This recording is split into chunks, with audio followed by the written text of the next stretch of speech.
ada faktor-faktor yang mempengaruhi kerja enzim. Oke. Nah, jadi si enzim itu merupakan provokator. Provokator di dalam tubuh kita. Karena tanpa adanya enzim dan senyawa biokimia di dalam tubuh kita itu tidak bisa berubah. Berubah dalam artian terpecah dari modelan yang kompleks yang bentuknya padat menjadi yang lebih sederhana. Jadi untuk memecahnya itu perlu juga bantuan si enzim. Oke. Pertama kita masuk struktur dan juga sifat serta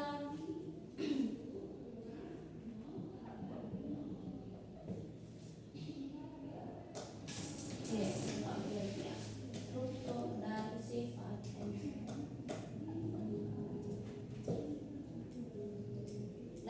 Nah, tadi kan kakak bilang si enzim itu sebagai provokator atau istilahnya ilmiahnya itu sebagai biokatalisator. Dia yang bersifat katalis. Katalis itu artinya yang dapat memecah. Dia yang mempengaruhi perubahan tapi dia tidak ikut bereaksi. Nah, bagaimana strukturnya? Struktur enzim pertama dulu kita buat pengertiannya sebagai biokatalisator. Untuk apa? Merubah senyawa biokimia menjadi bentuk yang lebih yang apa? Iya, yang lebih sederhana.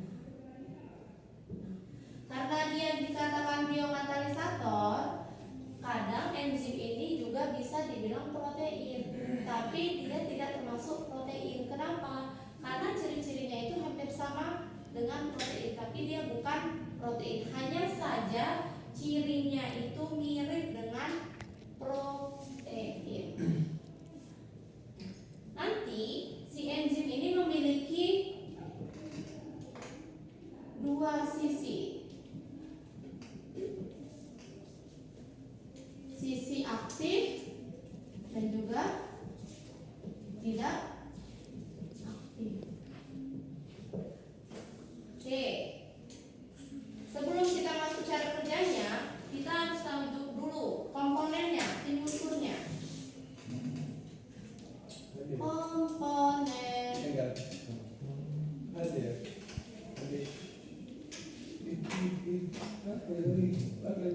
enzim. Nah, jadi enzim itu ada terbagi menjadi dua. Di sekolah udah kan? Ada yang masih ingat apa aja? Yang pertama,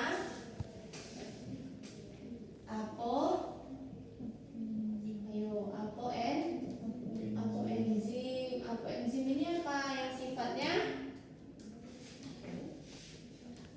senyawa apa? Senyawa atau dia termasuk protein, ya kan? Sedangkan nanti ada yang namanya kofaktor. Senyawa tapi dia bukan protein.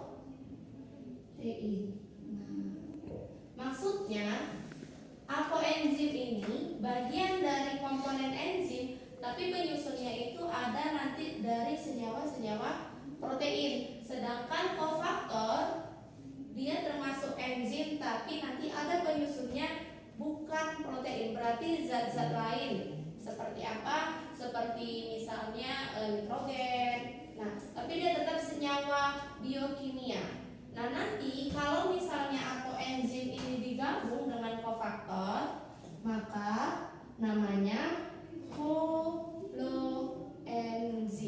Pernah dengan istilah holoenzim? Tak pernah belum? Oke. Jadi holoenzim ini adalah gabungan antara apa tadi? Apoenzim dan juga kofaktor.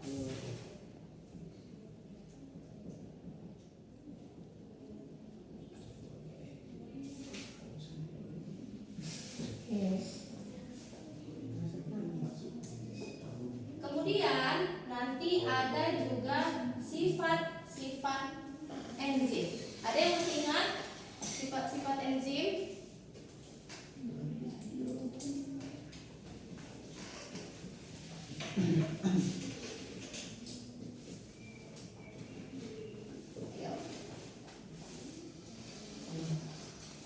Yang pertama, apa itu sifatnya? Apa? Yang pada suaranya? Dipengaruhi suhu. Oke, nah itu kan kalau suhu dia termasuk faktor-faktor. Berarti kalau dia bicara tentang suhu, berarti sifat enzim ini mampu bekerja pada suhu yang tinggi. Tapi nggak terlalu tinggi kali, kenapa? Nanti dia akan berdenaturasi atau pecah enzimnya itu. Oke, tapi sifat yang pertama itu adalah biokatalisator.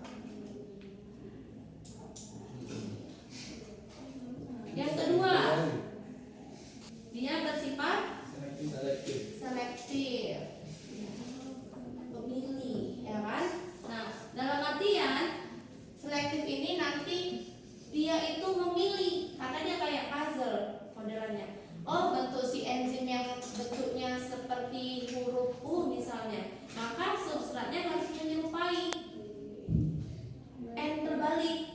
Jadi dia langsung gabung klop dia. Enzimnya U, maka substratnya N. Jangan sama-sama U, nggak bisa, karena sifatnya seperti puzzle. Oke. Nah itu yang namanya selektif. Berarti kalau misalnya ada substrat yang bentuknya nggak cocok sama si enzim, nggak akan bergabung dia, dan dia tidak akan bisa memecah yang namanya senyawa tadi, senyawa biokimia. Oke, yang kedua, dapat bekerja secara bolak-balik. Atau istilahnya apa? Reversible. Yes, benar. Reversible. Nah, bisa dipakai di bolak-balik. Si enzimnya bukan substratnya. Kalau substratnya mah kalau udah kena sama si enzim ya udah jadi dia. Tapi kalau enzim, misalnya ada enzim A, kakak enzim, kalian substrat. Nah, kakak berpasangan sama Zella. Nah, Zella udah jadi nih.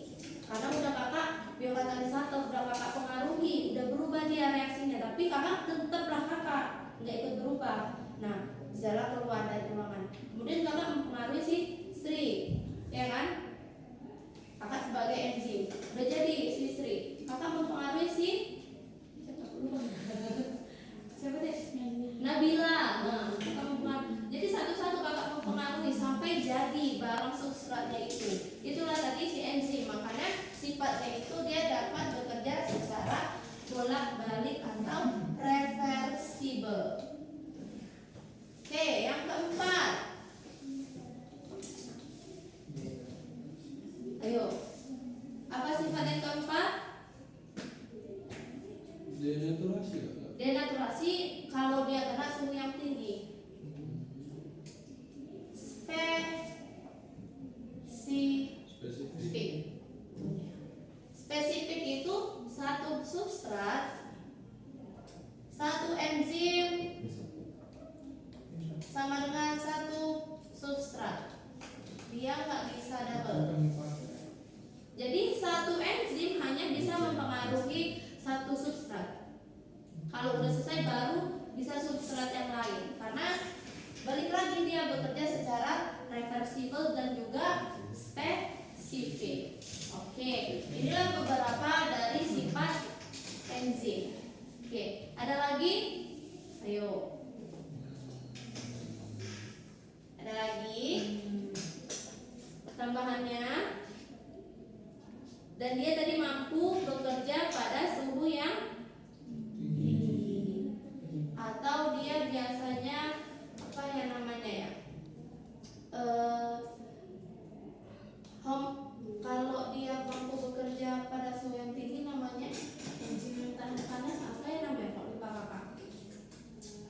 Denaturasi. Bukan denaturasi. Denaturasi itu nanti akan pecah. Oke, nanti kakak ingat lagi.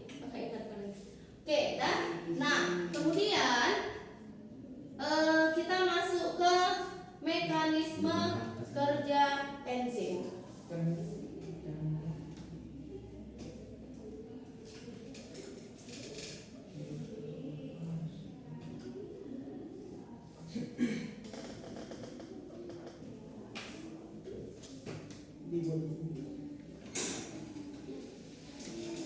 Oke, mekanisme kerja enzim ada berapa? Ada berapa? Ada 2. Yang pertama dengan cara teori K and log, kunci gembok. Yang mana yang jadi kuncinya, yang mana yang jadi enzimnya. Oke, yang jadi kuncinya kita ibaratkan ada enzim dan juga ada substrat. Kalau kita ibaratkan kunci sama gembok, ada pintu tergembok. Udah, yang kita cari mencocokkan supaya terbuka gemboknya atau kuncinya? Kunci. Nah, maka yang jadi kunci itu adalah si substratnya, karena substratnya yang berganti, sedangkan enzimnya itu satu aja.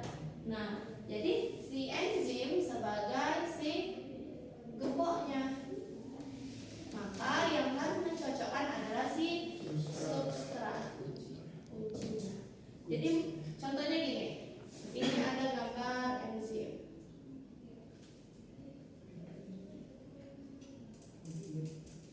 Bebas ya, ini adalah si enzim. Kemudian ini adalah si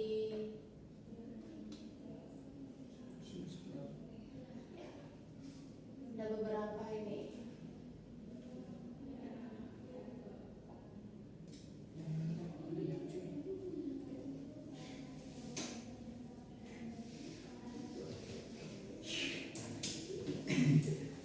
Oke, dan ada nanti substrat A, substrat B, substrat C. Jadi kira-kira yang bisa klop sama enzim yang mana? Ya, bagian yang A, kayak puzzle ini akan masuk ke sini, klop ya. Sedangkan ini nggak bisa karena bentukannya berbeda. Nah, itu cara kerja teori yang pertama, K and log, kunci gembok. Jadi ini substratnya banyak, enzimnya satu. Jadi enzim ini mencari pasangan yang cocok dengan dia. Oke. Nah, nanti ada istilahnya penghalang atau inhibitor. Inhibitor itu bisa aja nanti dia akan menempati sisi aktifnya dari si enzim. Dan sisi aktifnya itu nanti di sini ada kayak kalau kita bilang magnet, kalau sisi aktif itu. Jadi dia udah tahu mana yang akan melekat ke dalam sisi sini. Jadi dia kayak magnet. Jadi kalau misalnya ini pun ada di sini dipaksakan bisa, tapi dia nggak ada sisi aktifnya. Harus keduanya itu memiliki yang namanya sisi aktif enzim sama si substratnya. Baru kok sama lah kayak kalian. Laki-laki lebih tertarik kemana? Ke perempuan lah ya. Itu tanpa tanpa kita sadari itulah ada ibaratnya naluri sisi aktifnya. Dan laki-laki tertariknya perempuan juga seperti itu, tertariknya laki-laki. Tapi kan ada yang melenceng kan? Laki-laki sama laki-laki atau sebaliknya perempuan sama perempuan. Nah, itu yang dinamakan penghalang nanti. Kalau dipaksakan bisa, tapi dia akan berdenaturasi. Oke? Udah paham cara kerja sisi aktif dari si enzim? Oke. Nah, kalau yang pertama tadi teori K and log, yang kedua ada namanya teori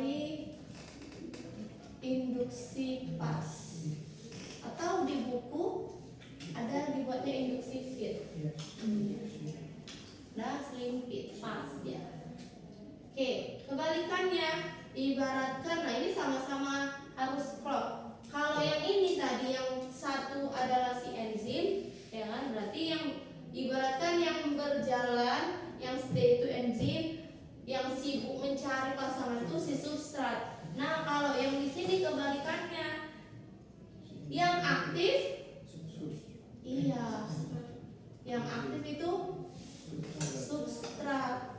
Kemudian yang tidak terlalu aktif, ya.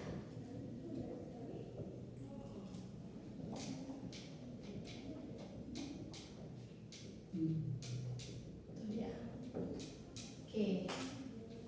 Sama juga dia akan mencari sisi aktif dari si enzim, tapi si enzim ini yang berkelana mencari substrat yang banyak. Jadi dia nanti akan menyesuaikan dengan si substratnya. Itu teori induksi pas atau induksi fit istilahnya. Oke.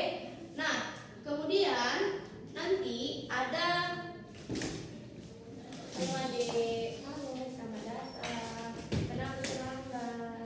Masuk, ketiduran.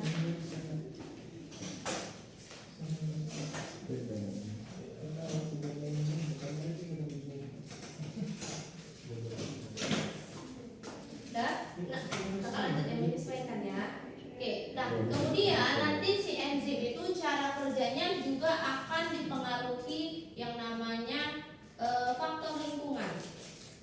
Contoh tadi kan ada bilang ada si pH, ya kan? pH-nya terlalu tinggi, bisa bekerja kalau tinggi, tapi kalau terlalu tinggi dia akan berdenaturasi. Terlalu rendah juga dia tidak akan terpengaruh. Nah, dia memang harus, dia agak sensitif, harus memerlukan pH yang pas dengan tipe atau jenis dari si enzim. Di sekolah udah pernah praktik enzim? Belum. Enzim kata belum. Biasanya pakai hati ayam. Belum ya. Oke, nggak apa-apa. OTW itu nanti. Oke, kemudian ada faktor-faktor yang mempengaruhi. Tadi mekanisme ada yang B.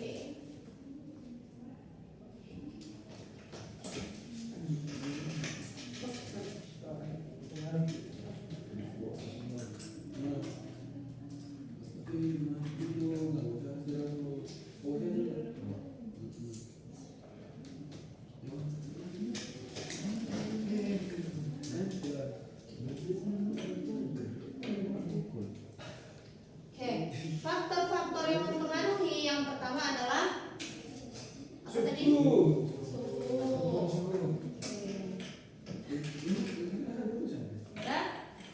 Suhu dia tidak bisa terlalu rendah, suhu lingkungan ya, dia tidak bisa terlalu rendah juga tidak bisa terlalu tinggi. Nah nanti di Cekonsep atau di Cuis ada nanti grafiknya. Nanti dia akan bekerja sama dengan yang namanya pH. Nah, pH berapa yang diperlukan? 6 sampai 8. Oke. Jadi nanti sebarang gini. Ini 7 tengah ya kan? 8, 9, 10, 6, 5, 4, 3, 2, 1 ya kan? Nah, dia akan aktif. Lagi aktif-aktifnya nih si enzim bekerja pada suhu ini. Tuh. Dan disinilah si enzim aktif. Nah, kalau kesini berarti apa deh? Terlalu asam. Yang kalau kesini terlalu basah. Dan normalnya di 7. Nah, semua ini akan dipengaruhi oleh yang namanya faktor lingkungan. Nah, kalau misalkan suhu enggak, suhu lingkungan misalnya di ruangan bisa, bukan suhu tubuh. Tapi balik lagi, kalau misalnya enzimnya mau diprosesnya di dalam tubuh, berarti yang suhu lingkungannya pas lingkungan tubuh. Kadang kita akan bekerja di suhu lab, biasanya di lab atau kalau di sekolah. Kenapa enggak